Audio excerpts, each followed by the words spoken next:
आधारित आपल्याला स्वाध्याय पाहायचा आहे।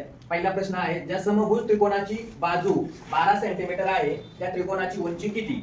पर्याय दिलेला आहे 4 वर्गमुळात 3 सेंटीमीटर, दुसरा पर्याय आहे वर्गमुळात 48 सेंटीमीटर, तिसरा पर्याय 6 वर्गमुळात 3 सेंटीमीटर, चौथा पर्याय 6 वर्गमुळात 5 सेंटीमीटर। आता आपल्याला समभुज त्रिकोण म्हणजे नेमका त्रिकोण कसा असतो तो तुम्हाला इथे दाखवतो बघा। समभुज त्रिकोणामध्ये या त्रिकोणाच्या तिन्ही बाजू समान असतात आणि ही त्याची काय असते, उंची असते। त्या उंचीला h असं बोललं जातं। हा समभुज त्रिकोण आहे। आता समभुज त्रिकोणाची उंची काढायची असेल तर याला सूत्र आहे डायरेक्ट उंची बरोबर कंसात h बरोबर वर्गमुळात 3 छेद 2 गुणिले बाजू। हे समभुज त्रिकोणाची उंची काढण्यासाठीचे हे काय आहे, सूत्र आहे। आता या सूत्रात किंमत टाकून देऊया बघा।